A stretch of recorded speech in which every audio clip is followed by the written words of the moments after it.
자, 교회는요, 먼저는 그 예수 그리스도를 전하는 곳이다.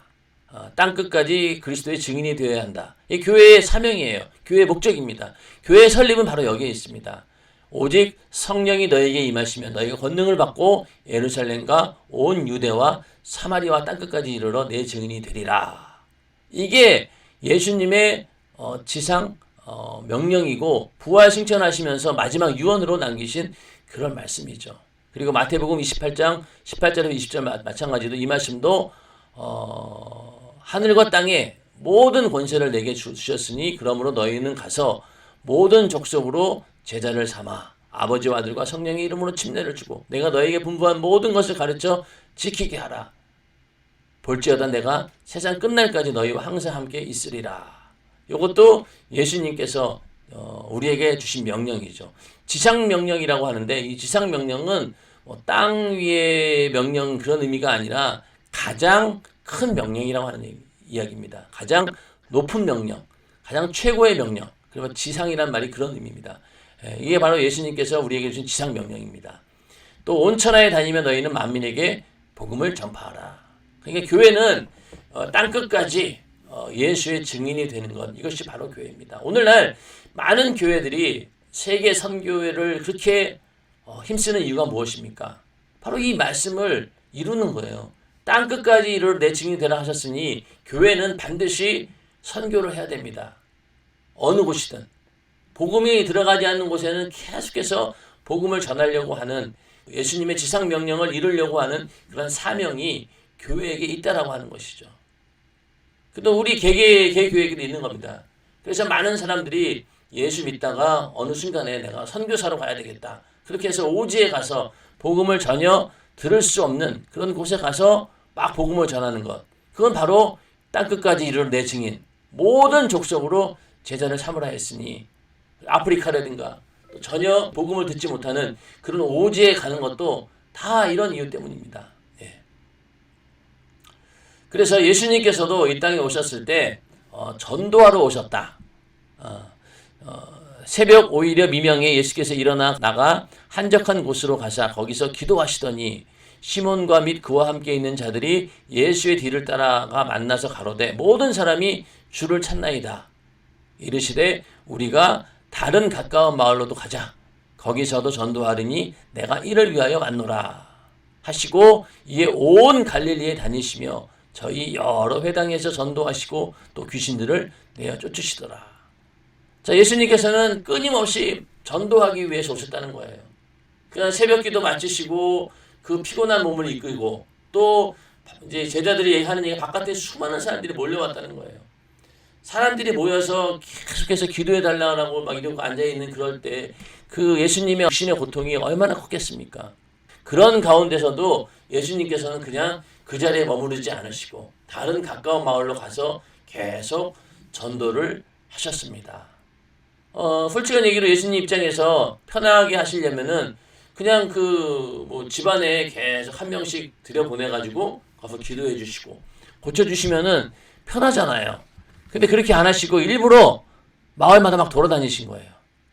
그 회당에서 전도하고 귀신도 쫓고 그렇게 해서 예수님 자신이 전도하셨기 때문에 몸된 교회는 당연히 전도가 그 목적이다. 교회의 목적은 바로 전도에 있다라고 하는 것을 예수님께서 직접 그 삶을 통해서 보여주셨습니다.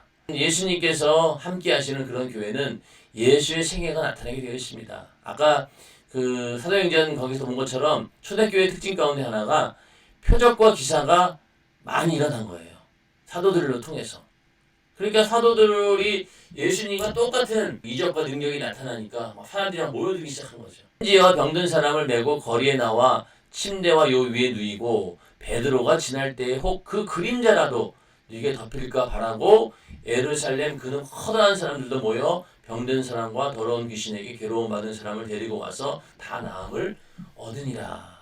자, 아까 그 예수님께서 그 공생애를 하실 때 많은 사람들이 병자들이 막 그 앞에 와가지고 진을 치고 있는 것처럼 이 사도들도 제자들도 똑같이 그런 모습을 보이고 있는 거죠. 그러니까 성령이 역사하시면 이렇게 예수와 동일한 생애를 재현한다는 것이죠. 오늘날 교회도 반드시 그 예수의 생애, 예수님께서 이 땅에 계시면서 했었던 그런 모든 능력과 이적과 표적과 기사들이 당연히 나타나야 된다. 그리고 그것이 바로 예수의 생애를 재현해야 되는 그런 의무가 바로 교회에게 있다라고 하는 것이죠. 그 능력과 이적과 표적뿐만이 아니라 바울이 고백했던 것처럼 내가 이제 너희를 위하여 받는 괴로움을 기뻐하고 그리스도의 남은 고난을 그의 몸된 교회를 위하여 내 육체에 채우노라. 그러니까 예수님의 그 남은 고난을 자기는 이 교회에게 채운다는 거예요. 그만큼 예수의 생애를 재현한다라고 하는 것은요, 예수님의 고난과도 함께한다라고 하는 그런 의미입니다. 자, 여기에 대해서 저희 담임 목사님께서 어떻게 얘기하고 있느냐? 교회는 윤리나 도덕이나 정서 함양을 위해 또는 종교적 의식을 행하기 위해 세운 것이 아니라, 요거는 뭐 교회의 윤리나 도덕이나 정서함 이런 게 없어야 된다는 얘기가 아니라 이건 너무나 당연한 것이고, 그러나 중요한 건 뭐냐? 요것만이 목적이 아니라는 거예요. 윤리나 도덕이나 정서 함양을 위해서 교회에 다닌다는 것이 아니라는 거죠. 또 어떤 종교적 의식을 그것만 행하기 위해서 교회를 세운 것이 아니라 예수의 생애를 재현하기 위해서 세워졌습니다. 오늘날 많은 교회가 윤리적인 기능, 박애주의적인 기능을 나타내는 것으로 마치 교회가 할 일을 다한 것처럼 오해합니다. 윤리적으로 내가 잘하고 있으니까, 또 내가 이웃을 이렇게 돕고, 또 뭐 불우이웃 돕고, 뭐 이렇게 뭐 사회활동하고 봉사활동 하니까 그런 것들이 마치 교회가 하는 모든 기능을 다한 것처럼 한다 오해하지만 그게 아니라는 거죠. 제일 중요한 건 뭐냐? 세상 끝날까지 교회는 예수 그리스도의 몸의 기능을 나타내야 합니다. 자, 예수의 몸의 기능을 나타낸다는 말은 뭐예요? 예수님께서 하신 일을 그대로 오늘날 교회가 한다는 겁니다. 자, 예수님께서 하신 일은 무엇입니까? 병든 자를 고치고 귀신을 쫓아내고 불가능을 가능케 하고 죽은 자까지도 살려내시는 그런 일들을 하셨기 때문에 오늘날 교회도 똑같이 그 몸의 기능을 나타낸다라고 하는 것은 예수님의 생애를 그대로 재현해야 한다라고 하는 그런 의미입니다. 자, 예루살렘 교회가 날마다 부흥되었듯이 교회는 세상의 어떤 방해 속에서도 더욱 선명하게 예수의 생애를 드러내서 수많은 사람을 구원하여 부흥해야 합니다. 그 초대교회의 부흥의 역사가 반드시 이 예수의 생애가 나타나는 그런 교회는 있다라고 하는 것. 그게 바로 우리 연세종합교회가 바로 그렇죠. 그 예수의 생애, 예수의 정신, 예수의 기능, 예수의 근성, 예수의 특성이 없는 교회는 이미 예수에게서 끊어진 교회입니다. 예수님의 몸이라고 하면서도 그 몸의 기능이 나타나지 않는다라고 하면은 그 교회가 과연 예수님의 몸이라고 할 수 있냐라는 그런 얘기입니다. 그래서 예수님의 어떤 그 몸의 기능이라고 하는 것은 그의 생애, 정신, 또 기능, 근성, 특성, 예수님이 가지고 있는 모든 특성들이 오늘날 교회 안에 있어야 된다라는 그런 이야기입니다. 여러분 잘 공감하시죠? 그래서 예수의 생애를 재현하는 교회다. 성령으로 예수의 제2 공생애를 재현해야 된다. 그 중심이 어디에 있느냐? 바로 교회가 바로 그 생애를 재현하는 곳이다. 이렇게 말씀하고 있습니다. 교회의 목적을 근거로 해서 이제 교회를 유람선 교회냐 아니면은 항공모함 교회냐 이렇게 얘기하는 사람들이 있는데, 유람선이라고 하는 것은 어떤 거예요? 아까 이제 극장 같은 교회하고 비슷한 의미인데, 유람선 교회는요 모든 성도들이 관광객이에요. 그리고 그 교회를 운영하는 사람들은 아주 극소수의 유급 직원이나 거기에 또 소속된 목회자들, 그분들이 다 교회를 움직여 갈 뿐이지 나머지는 거의 다 전부 다 구경꾼이에요. 교회에서 만들어주는 그런 편안한 시스템, 편안한 어떤 분위기, 그것들만 자기에게 받으려고 하고, 그러다 보니까 조금만 불편해도 불만을 표출하는 거죠. 아, 교회가 이거밖에 안 해줘? 이러면서 시설이 이거밖에 안 되네. 뭐 또 교회에서 이런 건 해줘야 되는 거 아니냐. 이러면서 굉장히 많은 다양한 서비스를 요구합니다. 왜? 자기 자신이 유람선에 탄 관광객이니까. 네. 나머지 사람들 모두 다 구경하는 거예요. 그리고 전부 다 섬김을 받으려고 하고 돌봄을 받으려고만 하지 거기에 나서가지고 뭘 하려고 하지 않아요. 그리고 자기들끼리는 막 활발하게 교제하지만은요, 새로운 다른 영혼을 구원하는 일에는 관심이 없습니다. 오히려 자기들만의 그런 보이지 않는 그런 이게 공동체 의식이 있어가지고 다른 사람들이 들어오는 것 자체를 싫어합니다.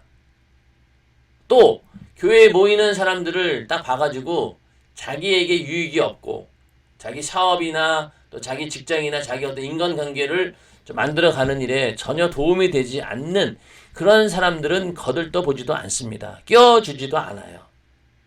자기들만이 가지고 있는 그 안에 자기들만 그냥 교제를 나누고 다른 사람은 껴주지도 않습니다. 자기의 유익이 없는 사람들은. 그러니까 뭐 유명 정치인이라든가 연예인이라든가 사회에 영향력이 있는 그런 사람들은 막 환영합니다. 막 형제 자매처럼 잘 섬깁니다. 그런데 그렇지 않은 사람들, 평범한 사람들, 아니면 오히려 전혀 사회에서 소외된 그런 사람들은 자기네 교회 구성원으로 절대로 끼워주지 않습니다. 그게 오늘날 유람선 교회 같은 그런 교회가 가진 특징이죠. 그러니 교회에서 정말로 아무도 사회에서 거들떠보지 않는 그런 사람들이 교회에 왔을 때 얼마나 많은 소외감을 느끼겠냐는 거죠. 그러다 보니 어떤 사람들은 교회도 그래 돈이 있어야지 교회 다닐 수 있어. 명예가 좀 있어야지 교회에서 대접받을 수 있어. 이런 소리 나오는 게 바로 그런 겁니다. 근데 참 감사하게도요. 우리 연세중앙교회를 보면은요. 여러분들도 더 잘 아시겠죠. 남전도회든 여전도회든 청년회든 간에 그 전도대에서 온 분들을 가만히 보면은요. 세상에서 다 소외되신 분들이 굉장히 많아요. 그 가운데는. 전혀 관심도 갖지 않고 그런 분들을 어떻게든 예수 믿게 해가지고 잘 섬깁니다. 그 섬김이 그냥 등록하는 거로 끝나지 않아요. 끊임없이 그분이 정말로 연세중앙교회에 잘 정착할 때까지 아무런 그런 사심 없이 오직 주님의 심정을 가지고 그들을 잘 섬깁니다.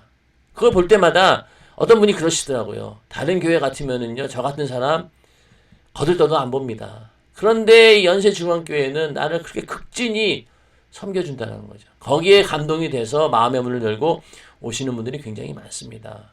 교회는 절대로 사람 위에 사람 있는 건 아니죠.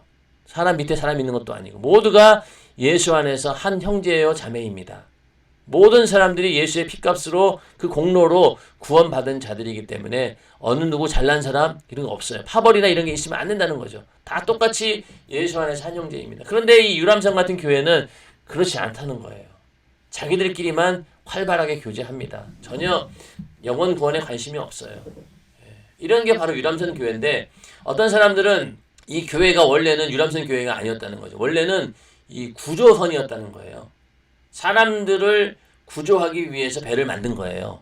그런데 이제 그 구조 활동이 활발해지다 보니까 사람도 늘고 또 이제 여러 가지 시설도 갖추게 되다 보니까 굉장히 큰 배가 되는 거죠. 그래서 끊임없이 사람들을 구조하는 그런 역할을 감당해야 되는데 이 구조의 어떤 사역은 안 하고 오히려 자기들끼리 모여서 어떻게 하면은 맛있는 거 먹을까? 어떻게 하면은 이 배 안에서 편안하게 지낼까? 이제 그런 것들로 이제 포커스가 맞춰지다 보니까 점점 그 교회가 이제는 사람들을 구원하는 구조선이 아니라 오히려 뭐가 되었습니까? 자기들끼리 즐기고 먹고 마시며 즐기는 그런 유람선이 돼버린 거예요. 그런데 어떤 교회가 되어야 되느냐? 바로 항공모함 같은 교회가 되어야 된다. 자, 항공모함에 있는 모든 사람들은요, 군인이에요. 그런 것처럼 항공모함 같은 그런 교회는요, 모든 성도가 전투력을 갖춘 그리스도의 좋은 군사들입니다. 그리고 각자 맡은 임무가 있어요.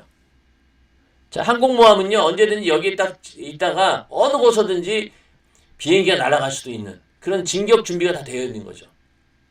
그 각자 맡은 임무들이 다 있고. 그러니까 마치 군인들이 움직이는 그런 것처럼 교회도 각자가 그리스도의 좋은 군사가 되어서 맡은 직분과 임무를 가지고 그리고 그들은 분명히 뭘 하고 있느냐. 영적 전쟁을 인식하고 있다는 것이죠. 교회는 음부의 권세와 대치되어 있고 한 영혼을 구원하기 위해서는 처절한 영적 전쟁을 치러야 된다라고 하는 것을 또 내 신앙을 지키기 위해서 그런 영적 전쟁을 치러야 된다는 것을 너무나 잘 알고 있기 때문에 그런 마음의 자세를 가지고 임한다는 거죠.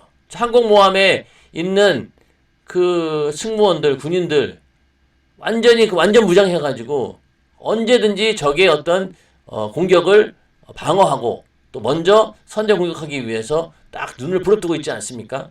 그런 것처럼 항공모함교회는 영혼 구원을 위해서 언제든지 뛰쳐나갈 만한 출격할 준비가 되어 있다. 그리고 이 항공모함 항상 그런 영적 전투 가운데 있기 때문에 고난과 핍박이 있다는 것이죠. 끊임없이 음부의 원수와 싸우니까. 그런 고난과 핍박을 뭘로 이기고 있느냐? 하나님의 전신갑주로 무장해서 이긴다. 항공모함에는요, 모든 전략적인 무기들을 다 갖다 놓을 수 있어요. 그러니까 이 항공모함이 움직이면은 마치 모든 전투 시스템 하나가 통째로 움직이는 겁니다. 이런 것이 몇 대 움직이면은요, 그 전쟁에서 질 수가 없어요. 그만큼 막강한 것이 바로 이 항공모함이죠. 바로 교회도 그런 모습이 되어야 된다. 이해가 되시죠? 유람선 같은 교회가 되면은 그냥 그 교회는 아무런 힘이 없고 이게 파손되어 가지고 무너질 때 정말로 그 배를 구원할 만한 능력이 없어요. 자기 자신도 무너집니다. 그러나 항공모함은 만약에 여기에 폭격을 맞는다 하더라도 거기 있는 군인들은 언제든지 그런 상황 가운데서도 뛰쳐나갈 수 있는 훈련이 다 되어 있다는 얘기죠. 그런 면에서 우리 오늘날 교회는 바로 이런 항공모함과 같은 그런 전투 능력을 갖춘 그런 교회가 되어야 된다. 언제든지 세상을 향해서 출격할 수 있는 그런 준비가 된 완전 무장된 그런 교회가 되어야 된다. 그런 의미에서 우리 연세중앙교회도 항공모함과 같은 교회가 되기를 바랍니다. 그리고 각자 거기에 우리 다 속해 있기 때문에 각자 맡은 임무가 있으니 그 임무에 철저할 때 우리 연세중앙교회가 평신도 사역이 어느 교회보다 활발한 것은 바로 이거예요. 각자 맡은 임무가 다 있는 거죠. 그러나 이 유람선 교회는 뭐예요? 소수의 유급 직원 거기만 일해요. 승무원들만 뼈 빠지게 일합니다. 왜? 나머지는 전부 다 서비스 대상이니까. 또 그게 당연시하다고 생각하겠죠. 그런데 오늘날 우리 연세중앙교회는 항공모함교회가 분명한 건 뭐냐면요. 모든 성도들이 임무가 있어요. 그 임무를 교육자하고 이게 있다 하더라도 거기에 절대로 자기 몫은 자기가 철저히 합니다.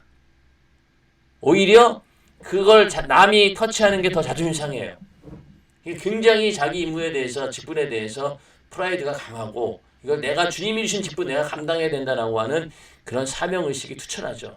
마치 군인 같죠. 그러한 평신도들이 우리 교회를 움직여가고 있기 때문에 우리 교회는 절대로 음매의 원세가 이길 수가 없습니다. 항상 승리하는 교회고 능력 있는 교회고 그 능력이 어디에 나타나느냐? 바로 수많은 영혼들을 구원하는 전도에서 나타난다는 것이죠. 그래서 우리 교회는 끝까지 이런 항공모함 같은 그런 더 강한 교회가 되어야 된다. 이것이 우리 교회에게 주신 하나님의 뜻이기도 합니다.